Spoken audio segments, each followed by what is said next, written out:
tonight, and we'll just start with verse 1 and we'll see how far we get. Chapter 2 is a pretty lengthy chapter, and it deals with Nebuchadnezzar's dream, and then God revealing the dream to Daniel, and Daniel interpreting the dream, and then Daniel gets a big promotion. But as we turn from chapter 1 to chapter 2, the atmosphere in King Nebuchadnezzar's palace has changed radically. And chapter 1 closes with recognition and security. I mean, the kingdom is secure. And chapter 2 opens with rejection and danger, because Nebuchadnezzar is getting mad. It will get mad. And in those days, like with any ancient Far Eastern king who was totally in control, makes the rules as he goes, king, they could be real up and down, make rash decisions because he could. I mean, he could get away with it. And I remember, of course, when in Matthew, the wise men come to town, right? And they said, "Where's Jesus, who was born King of the Jews?" And Herod got all upset. And everybody else got upset too. Because when Herod got upset, you know what he was going to do. Well, Nebuchadnezzar gets upset too. And so there's going to be rejection and danger coming here. So they were notorious, Oriental kings, for their unpredictable and temperamental behavior. And it's because they could. They possessed unlimited power and authority. And so in these verses, we see that Nebuchadnezzar reveals this side of his character. And in several places here, these first few verses, verse 12, it says he was furious and angry. In chapter 3 and verse 19, he was full of fury, and he threw them boys in the fireplace. But as we read and start this chapter 2, we find out that the major player in chapter 2 is not Nebuchadnezzar at all. So who's the star player in chapter 2? God himself. God himself. And so it's going to be God who reveals the deep and secret things. And the God of Israel is in complete control here, and he always is in control of every situation. And he can and he will accomplish his purpose and his plan. And he'll do it even through a superstitious Gentile king. So verse 1 says, in the second year of Nebuchadnezzar's reign, Nebuchadnezzar had dreams, and his spirit was so troubled that his sleep left him. So he's in his second year of reign, and so immediately we recognize maybe a discrepancy here, a conflict. And here's one of those examples of liberal theologians saying, see there's error. And so if the Bible is in error here, then we can expect it to be in error in other places. And so it clearly says here that Nebuchadnezzar is in his second year. Well, the obvious point that comes to mind is, if Nebuchadnezzar is king when Daniel gets there, and they have 3 years of training, how is it that he's not in his third year? And it says here that it's in its second year. Now that's a mighty small something to hang on to discredit anything, ain't it? I mean, a year here or there. I mean, what difference really does that make? But if you're a liberal theologian, you're trying everything you can to discredit the Bible. So, but how do we explain this? 3 years of college by the boys, and there has to be some kind of explanation. first thing I want to point out is anytime that we see that there might be a discrepancy, or we think there could be a discrepancy, or we think, oh, is that a discrepancy? You can just go ahead and write it down that you're wrong, because there are no discrepancies. Every discrepancy has been tried from Genesis to Revelation, and every single time the liberal theologian tries to discredit a point, they just keep getting egg on their face. And so it's done been tried. There's no need to go down that road no more. You can take my word for it that the Bible is never in error. But what is the explanation? Well, it's been discovered by many historians that it was common for ancient kings to refer to their first year as their year of ascension to the throne. That's the year of their ascension. And then the next year would be their first year of reign. As a full king. Yeah. Like a first full year, Yeah. in other words. It'd almost be like saying that you graduate, that you start a school year in August and you finish it in May or June, but you can refer to it as your first or second year depending on how you want to count the time. But that's exactly what's going on here. Is these kings would count the year that they came to power as their year of ascension to the throne, and then the next year would be their first year. And so by that reasoning, then Nebuchadnezzar's in his second year when actually he's been king 3, and so now that makes perfect sense. And so that is the explanation. So Johnny, why couldn't it be, I don't know now, I hadn't read all the second chapter yet, but why couldn't it be that he did have the dream in his second year as reigning as king, but he didn't have anybody to interpret it until later on? I mean, you know, it's something that had been on his mind for several years, and that's when he got whatever they are, all them people to start telling him what the dream meant. I'm not sure I'm tracking on your question, but he doesn't have the dreams until he's king for 3 years. Now it says in his second year, but his first year was counted as his year of ascension. Okay, I understand what you were saying, but I just... But he doesn't have the dream though until he's been king 3 years. But he could have had the dream, you know, several years ahead of time, and then, although he wasn't the king then, that's true. Well, the Bible doesn't say that, so I mean that's speculation. I'm still not sure if I'm tracking on your question though. Like if I had a dream 3 weeks ago, and I didn't tell nobody about it, but it kept bothering me, and I finally decided I'd tell somebody about it. Maybe he had this dream 2 years before he became king, and it was bothering him. I guess that's a possibility. But I mean, I understand what you're saying, and that's right. It just, you know, it could have been something that was bothering him for a long time, and he wanted an answer for it. That is a possibility, but I guess it just doesn't read that way. Yeah. So I would take the position that he's been king now for 3 years. He has the dream, and not only does he have the dream, he dreams the same dream over and over, and so it does build up and trouble him. So I guess it'd be the same kind of thing as, you know, we have a dream, and you know, maybe it's a scary dream, you know, a shark is chasing you in the water or something, but you never dream it again. If you dream it every night, I mean, after a while, that's going to start bothering you, right?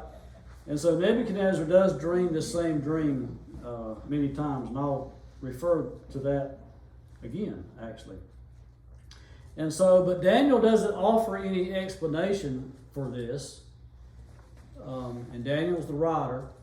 And so I think it's because this was so common that Daniel didn't bother to write an explanation for it.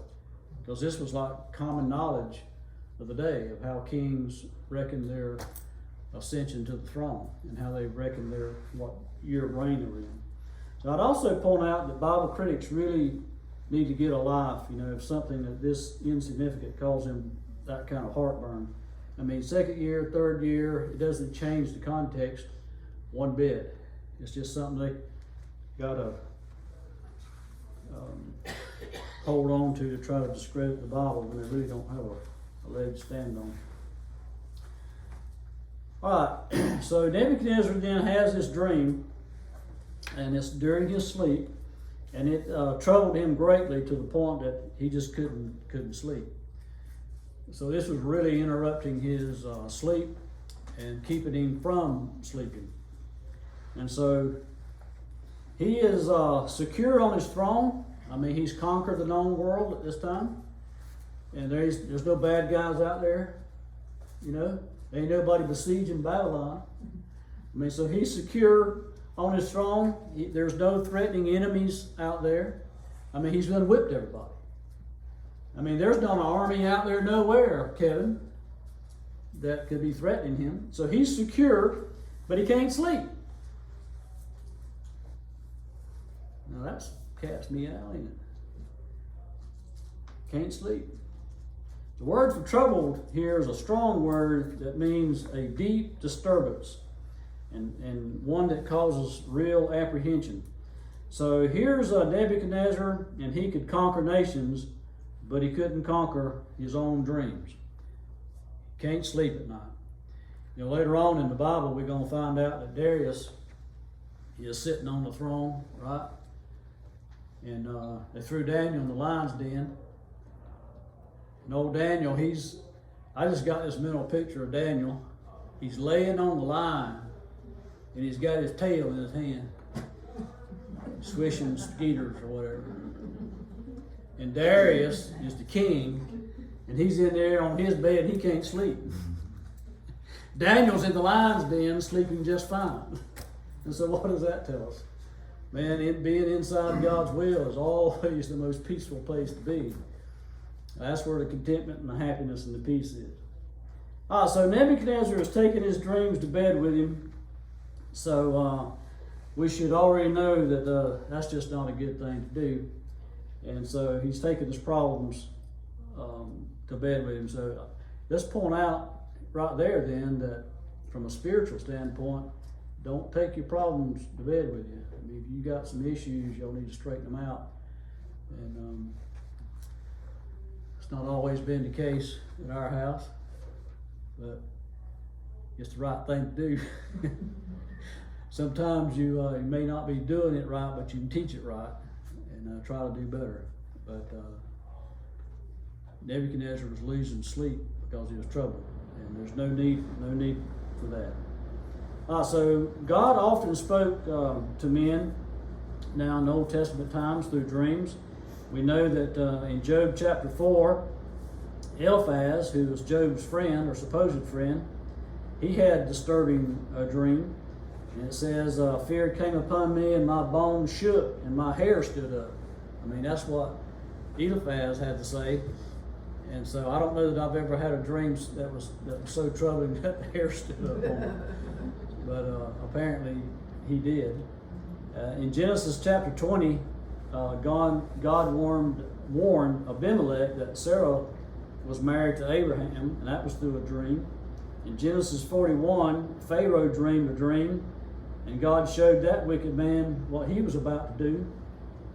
In Judges chapter 7, God spoke to a Midianite soldier by way of a dream. In Matthew chapter 2, God gave the Magi a dream.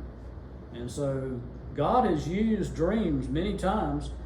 In a lot of these cases, they were pagan, Gentile unbelievers. Listen, God can use an unbeliever to accomplish his will, his plan, and his purpose. I mean, Nebuchadnezzar was sitting on the throne of a world empire. God raises kings up, and he disposes kings. And he'll use a pagan king to accomplish his will. And he'll speak through a pagan king. And here's Nebuchadnezzar. Nobody was any worse than him. And God gave him a dream. And God spoke to him. But God is going to use Daniel, though, to interpret that dream, and God's going to get the glory out of this. Because they can't nobody else do it. We're going to see that. In this case, Nebuchadnezzar is the first ruler of the times of the Gentiles. Now Luke chapter 21 speaks about that. So this is the period of human history when Israel's national life is dominated by the Gentiles, and it's still in that period of time now. During our study on Revelation, we talked often about it was the time of the Gentiles. It started here, and it's the time of the Gentiles now, where Israel's basically out of the picture. But when that rapture takes place, Israel's back in the picture. And that'll be the end of the times of the Gentiles, at Jesus' second coming. But the period of human history when Israel's national life is dominated by the Gentiles is going to end when Jesus Christ returns. And Nebuchadnezzar's rule began a time, and it's still going on, when Israel was not the center of world influence. Israel is at this point under God's judgment, and he has used Babylon to accomplish that. And one world empire after another. We know that the Medo-Persian Empire came next, and then the Greek Empire, and then the Roman Empire, and it was in control when Jesus Christ was born, and it continued for a long period of time, and we're still in the times of the Gentiles. And so Israel basically is out of the picture until the Lord's second coming. So in verse 1, the Lord gave Nebuchadnezzar a vivid dream that he couldn't understand, and it greatly distressed him. And verse 1 also says that he dreamed dreams. Now, in my translation, it says Nebuchadnezzar had dreams. More than one. In some translations, it actually says dreamed dreams. Does anybody have that? It says dream dreams. You got dreams. Okay. That's I actually prefer that translation because it drives home the real point of what's going on here. Nebuchadnezzar had this dream over and over and over. All right? So I'm going to make another point about that later on. And so the Hebrew language here implies that the dream is reoccurring. And that's exactly why it's interpreted in my Bible, the New King James, that Nebuchadnezzar had dreams. Not a dream, but dreams. Meaning it's recurring. And in other translations, it says dreamed dreams. Meaning reoccurring. All right? And so this explains then why his sleep left him. I mean, this was getting troublesome. If you dream it one time, okay. But if you're dreaming it every night, and it's the same dream, I mean, there's something really to this. And certainly that's never happened to me. But I would think that if it did, I dream the same dream every night, that there would certainly be a message. And that would become very distressful, right? So God communicated to Nebuchadnezzar, knowing that he had given Daniel the gift of interpreting dreams, and God is going to get all the credit and all the glory out of this. Daniel and his friends are going to be honored and rewarded. And so the point I want to make about that is it flat pays to serve God. Now it may not pay in $100 bills, but it pays to serve God. It'll keep you out of trouble for one thing. But if you're in God's will, it'll keep you from messing up. And so it pays to serve God. Now the next question that may arise is, does God still give men and women dreams today to communicate His will? Now I'm not saying that you have a dream and you're at the beach and a shark was chasing you and you were swimming for dear life, and because Miss Pam woke me up one night and said, you was yelping or something. And I did. I was having a dream and I thought a bear was getting me or maybe I was getting chased by a shark, but What are you eating before going to bed? I don't remember what Miss Pam fed me that night. But here's my point. Does God communicate to us His plan or His purpose or His will for our life and using dreams today? No. And so your position is no. Does anybody have a different? Is everybody a no on that? I would think he could do it any way he wanted It's a possibility. Anybody got anything different than that then? So we're gonna say one no and one yes? So speaking through other people. I believe God uses other people to speak to you sometimes. All right, so the question though is, does God use dreams during your sleep to communicate to a pagan, an unbeliever, or a believer, His plan or His purpose? Does He speak to us in dreams today? Yes, So we, I believe so. so we basically got a no. I'm a no. You got some yeses over here. And so here's another one of those examples, Autumn, where pick your side. You're gonna be in good company. Now here's the reason I'm a no. We got this. And God has given us His word, and in my mind, at the last word in the book of Revelation, He put a period. And He said, this is all you need. And so that's my position on that. Now someone will say, well, He certainly could. And I would agree 100% that He certainly could. God's sovereign. God is powerful. Amen. God can do whatever is in His plan, His perfect will, His plan. But if it's not in His perfect plan to do so, then He's not. So the question is not could God, is that does He? So it's not a matter of could God. Yeah, He can. The question is more, does God? And so I'm a no on that. Everybody can take their own position on that, and it's not one of them gotcha kind of things. It's, I told you over and over in Revelation, this is my position. Here are two, at least another or another couple of other positions that you could take, and I told you what position I took, and you'd be in good company if you took another. So you're in good company if you're a yes on this one. My position is a no. So yeah, He certainly could if it pleased Him. But God uses the Holy Spirit. He uses His written word, our prayer life, and our brain. And lots of times He will use an old graybeard.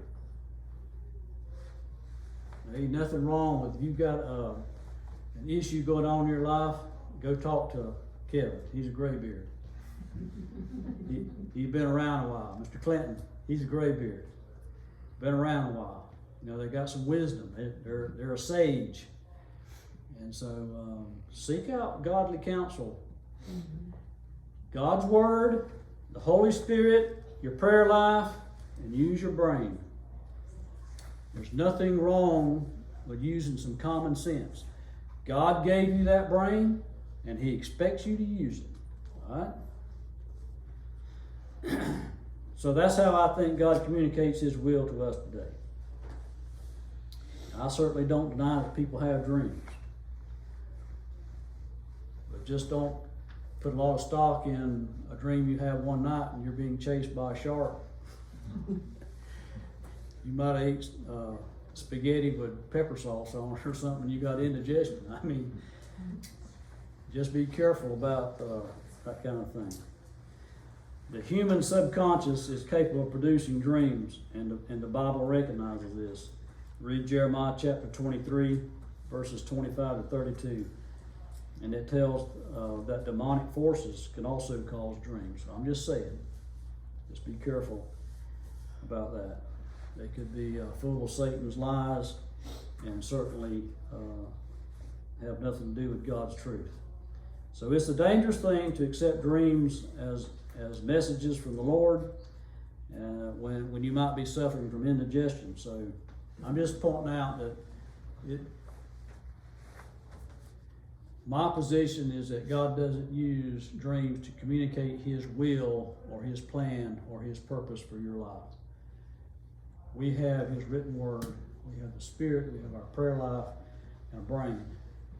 And that means use godly counsel and don't put too much stock in dreams. So there's my position on that. Verse 2, we're moving right along. Nebuchadnezzar summons his advisors, right? So he has this dream, it's a recurring dream, and it so troubled him he can't sleep.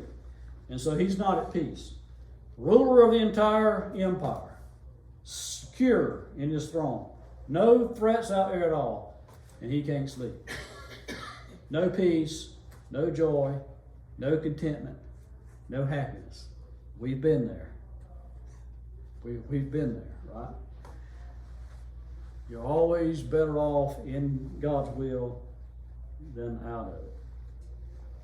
He summons his advisors to help him understand the significance of this dream that has robbed him of his sleep and has robbed him of his peace. So he calls the magicians, and it lists them here. Magicians, astrologers, sorcerers, and Chaldeans. So the magicians are those that dealt with the occult, the hidden things, the mysterious things. They supposedly had the ability to tell future things based on the heavenly bodies. So they also were trained scientists or trained astrologers at their time.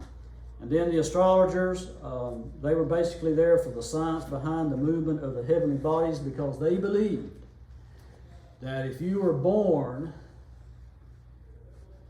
what is that? The zodiac. Mm-hmm.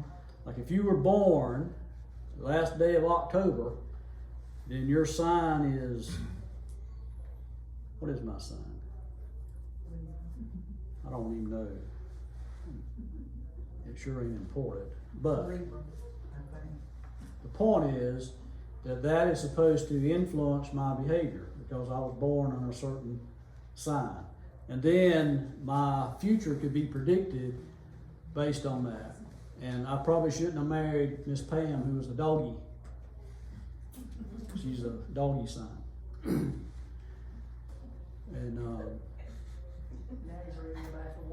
yeah, that's right. Because we've been there several times and we look it up. Like, oh, I shouldn't have married you. Or you shouldn't have married me. Then they go to Dairy Queen after one. So the science behind the heavenly bodies, because they believe the heavenly bodies, particularly the stars, influence people and events. And so if someone is given a dream, then this group would say, okay, well, when was you born? And they got to put the science. Okay, well, this is what it means, and this is what's going to happen, and they're full of baloney. Always have been, and always will. But all of this started at the Tower of Babel, right? All this started at the Tower of Babel. And it talked about the sorcerers. So here's the guys that they prepare the magical drugs, they cast spells. These are the ones that do the mediums between dead people and living people. And the Chaldeans here is a term for the wise men, the diviners, the soothsayers. And so these were, like if you're just a regular Babylonian, you were a regular citizen. But if you were a Chaldean, why then you were one of these guys. And so you were special, right? Special privileges, and you were honored, and all the privileges that come with all that. Okay, so this is the group then that's mentioned by name here. And so all these wise men then come before the king, and Daniel and his 3 friends are not included here. They're not Chaldeans. They're newcomers. I mean, they're in the process of changing from Hebrews to Babylonians, and maybe one day they'd be Chaldeans, but they ain't there yet. They not before the king on it. This is too important.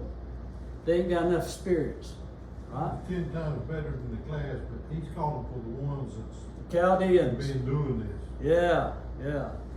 This is the top flight, the Graybeards. This is the Clinton and Kevins, right? John. Yeah, John's got some gray beard. They're not included here. And we know this for certain because Arioch shows up at Daniel's house to arrest him in verse 13. I mean, you know, he gets mad and says, they kill them all. And so they have to go find Daniel. I mean, the ones that stand in front of the king, they arrested on the spot. They had to go find Daniel. And he wasn't hiding under no rock either. They knew exactly where he was. Went right to his house. And so they go to Daniel's house in verse 13. And of course, he doesn't have a clue why. And we're way ahead. Verse 15 says, he said, well, why the urgency? You know?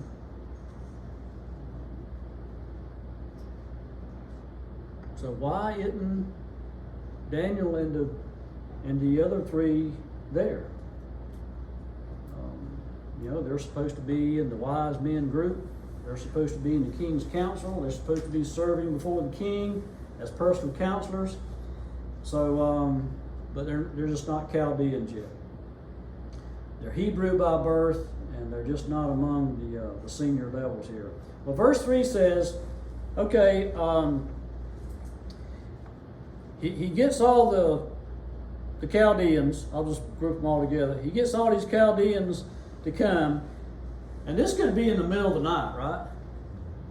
And I can ad-lib a little bit here. Let's say this is at midnight, and the king says, all right, I had enough. Go get them. And so he calls his chamberlain guy there, and I'm sure he would say something like, it's midnight. And the king would say, I don't care. I said, go get them. Go get them. And they would say, well, they live all over the place. Well, go get the ones that you can get closest by. I mean, go get them.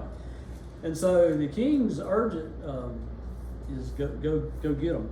And so they assemble them all together. And the king said, I've had a dream, and my spirit is anxious, which is an understatement, to know the dream. And so he says, I've had a dream. That is, I've had only one dream, but I've had it over and over and over, reoccurring. And it has got to the point that the king is troubled, and everybody else is going to be troubled with him as well. In verse 4, it says that Chaldeans answer in Aramaic. And so here's something to point out, that Daniel starts writing in Hebrew, which is his tongue, and he's the writer. But in verse 4, it says, then the Chaldeans spoke to the king, and Daniel's recording this now, and he starts writing in Aramaic.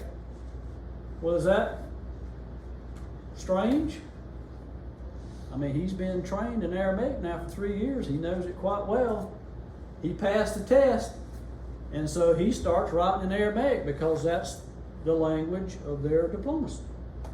And so we will see, I mean, it's translated in English, but he uses the Aramaic all the way through chapter 7. Just thought I'd point that out.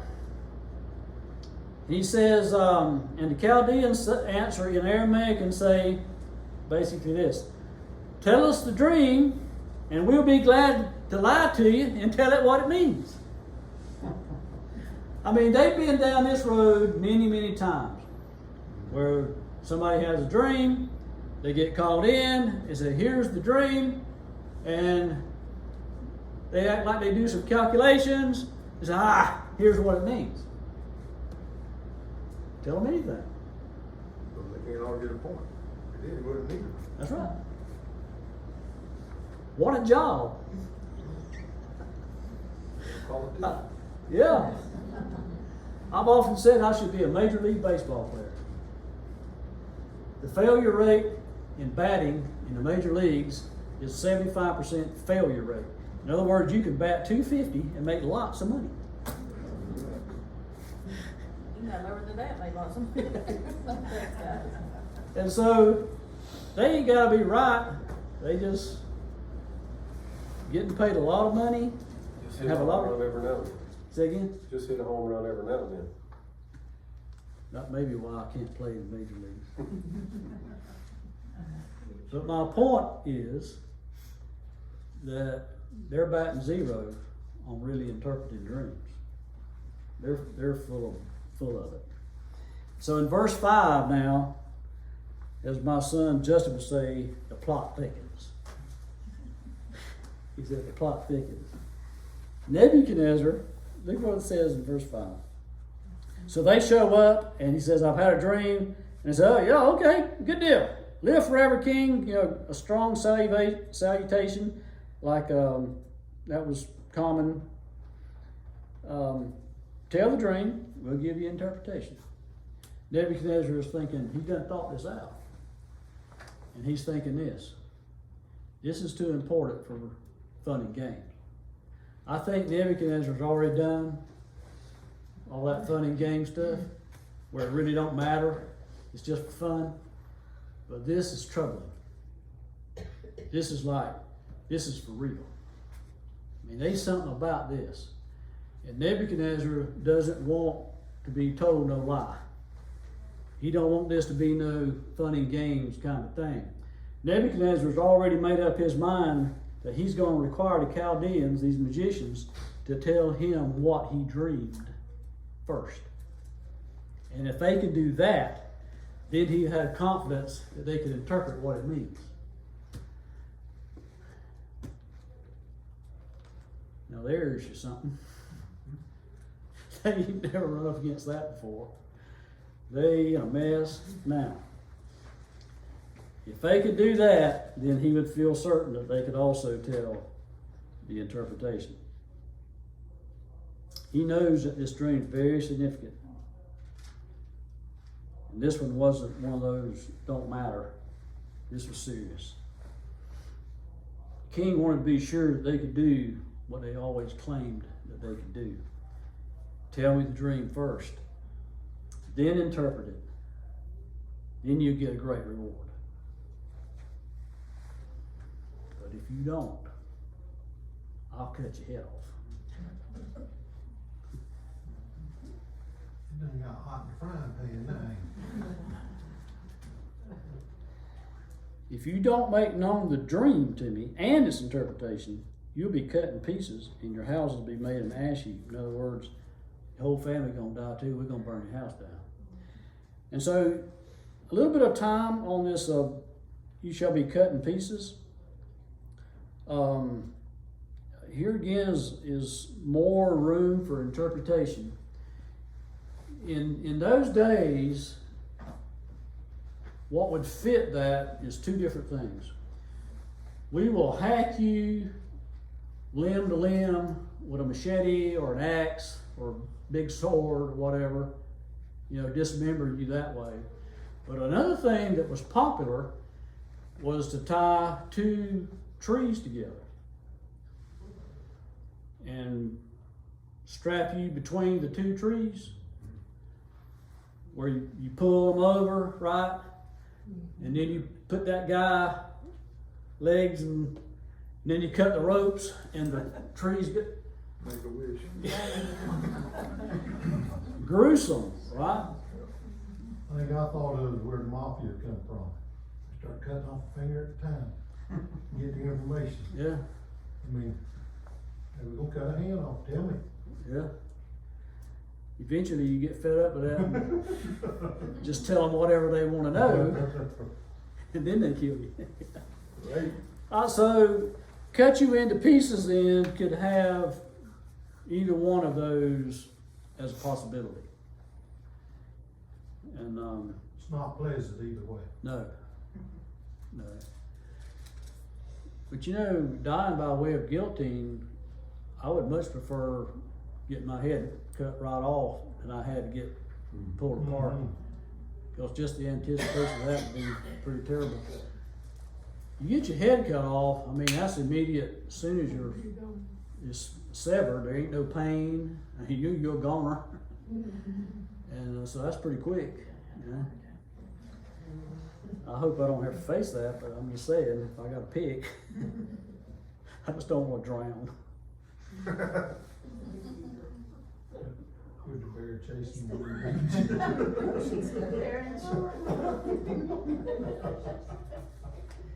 So if you don't tell me the dream, and then interpret it, we'll dismember you, and your family's going down too. We'll burn your house down. I don't think they faced this here before. No. No, it becomes clear in later verses, like, no king's ever, These guys are, yeah, they're nervous now. well, they're gonna get more nervous. Oh, yeah. He's lost his mind. Yeah. So Nebuchadnezzar's not playing, right? You know, he wasn't jesting, he wasn't funning. He's dead serious. You know, in chapter 3, he had no qualms about throwing them boys into the furnace. I mean, as good as Daniel and them 3 boys were, 10 times better, you defy the king, and he has no compunction about chunking you, into the furnace. And so he ain't playing. He ain't funny. There's other places where kings were just that bad. In 2 Kings chapter 25, King Zedekiah had his sons killed right in front of him, then had his eyes punched out. Now, that would be pretty bad. And so, throwing somebody in a fiery furnace, I mean, which is bad? Worse, kill your kids in front of you and then blind you. Right. And then you have that memory, that's your last memory. Ahab and Zedekiah roasted in a fire. Jeremiah chapter 29. And so he wasn't playing. He wasn't funny. Now verses 5 through 11 happen real quickly. It's a real fast moving interchange back and to between Nebuchadnezzar and these Chaldeans. And so verse 7 shows their desperation. But let's see. He says, I made up my mind. I've already decided. You tell me the dream first, and then tell me the interpretation. And then they said, well, no, let the king tell the dream, and we'll give its interpretation. And the king said, I know for certain that you'd gain time because you see that my decision is firm. Y'all stalled, right? Y'all stalled. You see the beads of sweat popping out. I guarantee that could be.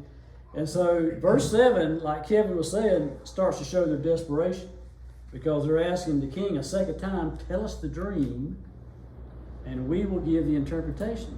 And Nebuchadnezzar didn't have it. He done got his mind made up. There was no way the king could validate their interpretation. I mean, he tells them a dream, they can make up anything, right? They've always been doing this. How would he know that what their interpretation was accurate? But his position is, no, if you tell me the dream, then I'll know for sure that the interpretation is solid. And so here they are. They could just say anything and say, that's what the God's revealed to us. Now, ain't that convenient? Tell the dream, here's the interpretation, and then later on it don't sort of quite work out that way. What are they gonna say? Well, that's what the gods told me to tell you. Blame it on the gods. Sue them. Right? They always had an out. Nebuchadnezzar knows this. He ain't having it. They could blame the interpretation on the gods, but the gods couldn't tell them the dream. And Nebuchadnezzar was going to hold their feet to the fire. He says, the gods can't tell us the dream because they don't dwell in the flesh. They don't dwell with men. Now listen, you can't have it both ways. If you're going to use, it didn't work out that way, well, the gods told me a lie. And then they turn right around and say, well, the gods don't have a dwelling with us, so we can't tell you what the dream is. No, man, that's having it both ways. You can't have it both ways. And so verses 8 and 9, he says, no, I'm not backing off. Tell me the dream, then the interpret, or you're going gonna cut your head off. And he said in verse 9, he says, you make known the dream to me, and if you don't, there's only one option for you, and that's death. For you have agreed to speak lying and corrupt words before me till the time has changed. Therefore tell the dream, then I'll know that you can give the interpretation. They're stalling for time, and he says, I know what you're doing. He said, I'm emotional right now, and what you want to do is stall for some time until I cool off. He said, I know what you're doing. We done played this game too many times. He ain't having it now. You're stalling for time. You're hoping my mood will change. He says, it's clear to me that you don't know what you're talking about, and never have. Here's what's clear to me when I read these verses 8 and 9. Nebuchadnezzar doesn't believe his own system. He doesn't even believe in his own religion. Because he's challenging these guys. He's done been here before. He knows they're frauds. He knows they're false. He's pointing it out. Nebuchadnezzar knows that they are imposters. I believe these guys have been before kings before, maybe even before Nebuchadnezzar.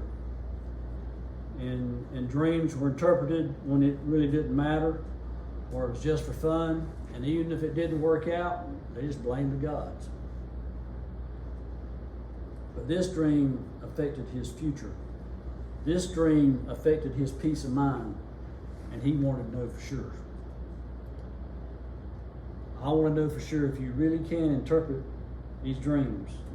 He wanted proof that these wise men had divine sources of information from the gods. Tell me the dream first. The only way to be sure is if they could tell the dream.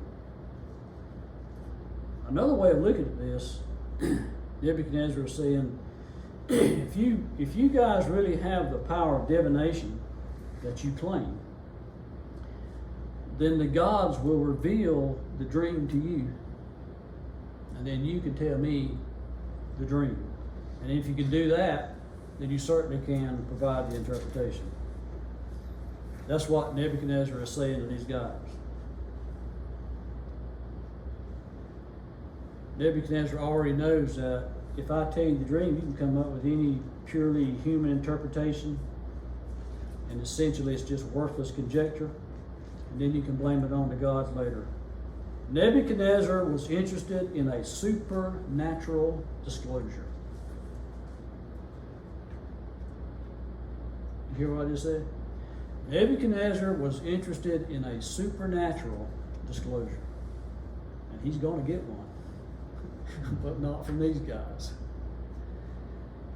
We also are interested in a supernatural disclosure. And we have something supernatural living on the inside. And that's powerful. That's powerful.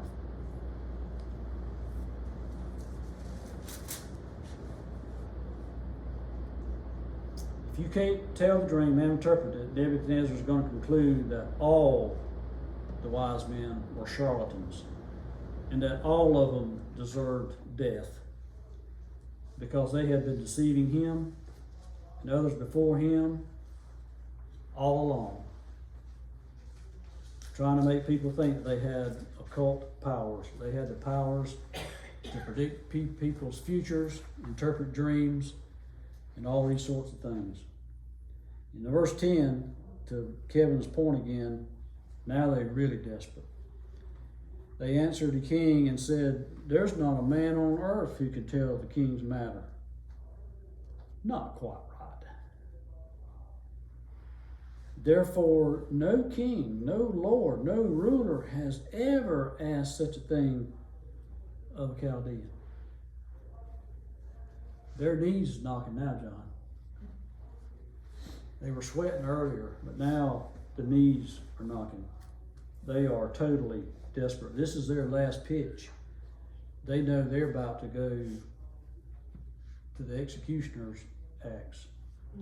So this verse right here is revealing to me in one single sense, these magicians have admitted to being liars for 6,000 years. That's what that verse tells me. They are admitting right up front. I mean, they're about to get their heads cut off. They got options. They're going to die. So to me, this verse is admitting that they've been liars for 6,000 years, because that's how long this business has been going on. All of the astrology, the soothsaying, the fortune telling, the predicting events, the black magic, the spells, the incantations, all that stuff was nothing, and is nothing but a bunch of baloney. And if anybody that's dabbling in horoscopes or the occult or anything, you need to stop that right now. If you know people do it, that ain't fun and games. That ain't fun and games. A bunch of baloney, lies, all false religion, all science apart from God, all of man's philosophies, all of man's opinion, all of man's power is nothing but emptiness and vanity. He says there's not a man on earth that could do such a thing. So that statement is almost true, but not quite. There was a man on earth who could reveal the king's dream. Daniel was on the earth, and he had connections to somebody that could. That was, or had, does have supernatural power. Daniel was on earth. He had connections with someone in heaven who could reveal the dream. So here's Daniel. He's a man on earth who was in touch with heaven, and therefore he could bring heaven to bear on things on earth. Now that to me sounds like a Christian. Because prayer is powerful. Prayer can do anything God can do. Amen. Prayer is powerful. Don't ever neglect your prayer life. Pray about everything. Pray about everything. That's a good description of a Christian. No king's ever made such a demand. They're desperate. You're asking us to do what only immortal gods can do. Well, verse 12, Nebuchadnezzar's had enough. He concludes that the wise men are just liars and they deserve the penalty of death. They've been living in luxury with everybody thinking that they were highly honorable and they were all that in a bag of chips. I got that from my daughter Danielle one time. She said, Daddy, she thinks she's all that in a bag of chips. I wasn't real sure what that meant, but I got the gist of it. Nothing but fake news. Nebuchadnezzar is furious. I mean, smoke is coming out of his ears. He said, kill them all. And he wasn't playing. Kill them all. Daniel and the three companions, kill them all. Even those new guys. They're all traitors. They're all deceivers. Now remember, Nebuchadnezzar had called the Chaldeans wise men. He had called them wise men. But the new guys had not come in. But he's grouping them all together. So Nebuchadnezzar is thinking if the Chaldeans are traitors and deceivers, the Chaldeans, if they are traitors and deceivers, then certainly the rest of them Babylonians and new original Hebrews, they certainly traitors and deceivers too. Kill them all. Kill them all. It's also possible that Nebuchadnezzar thought that the gods had abandoned the Chaldeans. In other words, y'all are supposed to be in touch with the gods. The gods could reveal to you the dream and the interpretation. And if you are stalling and trying to get out of this, then apparently the gods have abandoned you because you weren't doing right in your religion. So the gods have abandoned you. So therefore, it's another possibility, a way of looking at it. It's like, well, what use do I have of you now? I've been paying y'all a lot of money. Huh? Y'all have had perks. You've had your own camels. In our day, it'd be a jet, or Lear jet, right? Living high on the hog, high cotton. All kinds of perks, living in luxury. Having people thinking y'all are something so high and mighty and honorable. Nobility. All this time, and you ain't nothing but a fake and a fraud. There's been many a nights without sleep on these dreams, because he is furious. I'm thinking, As mad as somebody can get. you know, a lot of times you miss one night of sleep, then the next day you're groggy, but man, you start missing second night and the third night, it's working on you. Okay, I'm already, well, that's a good place to stop. So we're at basically at verse 12, and Nebuchadnezzar is livid. He's gonna kill them all. And so we'll pick up, say in verse 13. Now next week is VBS. Yes, sir. So we won't be having class. All right. So then the following Wednesday, then we'll pick it up in verse 13.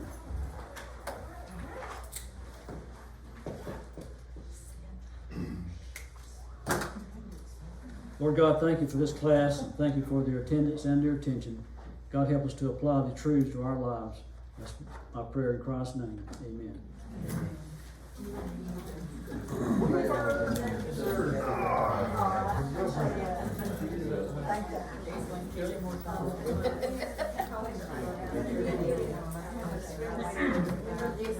How are you? Miss Adams? How are you? I had to change your name. That's very much. Yeah, She just, She has a cut.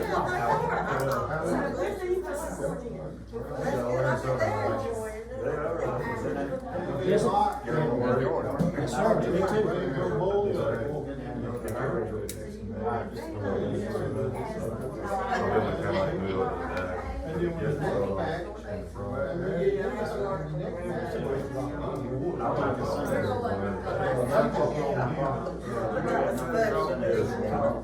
Good to see you. I think full class.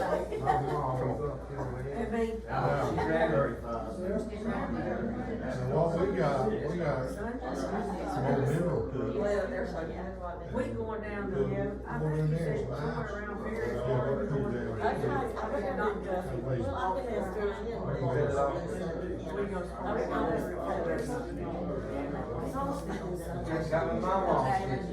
She cut off with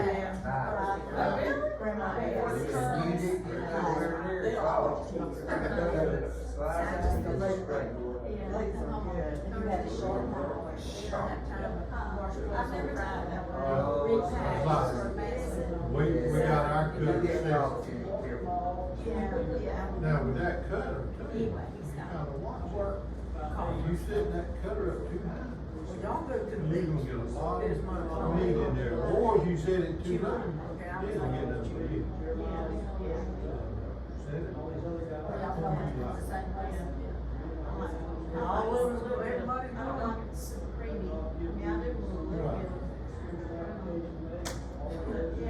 Now Kevin and them don't go there. But yeah, that first batch, We've never done it that way. that first batch, I get the water going. And it's heating up, I'm getting my ear. I like both of them. Walking in. Okay. Well, I I was saying, I enjoy this or story. But now I get and tired. then if you look at your drops down, you gotta make water refill. Well, it doesn't matter, we can do it, you gotta have it more, almost they said 8 minutes. I'm going home, Marty's cooking. You said 10, right? I'll do ours 10. Yeah. Deer meat Yeah. and, Which don't all kinds of regular butter beans. Yeah. Oh, You gotta get some vegetables. He went, he's not somewhere away from Scott's speckled butter beans. I didn't. Did that turn I on? started to go, and then I didn't. Where you gonna get them? Yeah, they open. Ain't there been more? Hang around and go out. Sign, Yeah, pick your own. Oh, you can buy them already picked, it's cheaper to pick your own. You pick them the way you want. Last time we went, I looked up and got a box. And it Tell was Carol we did it. Yeah, and that worked out good, cause I had a table set up, I just put on top of the newspaper. But this boat started turning, and it went out.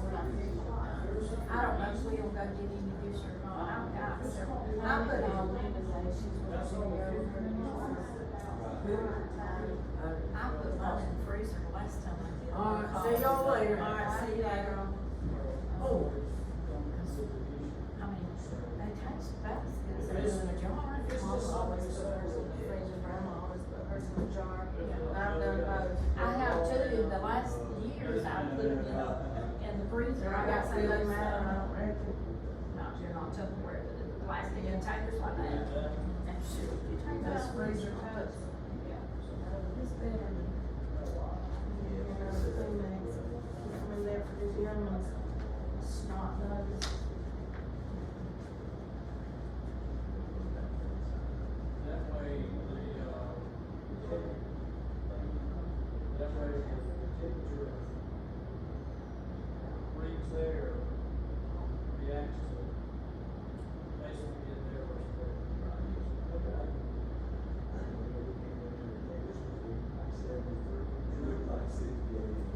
Yeah.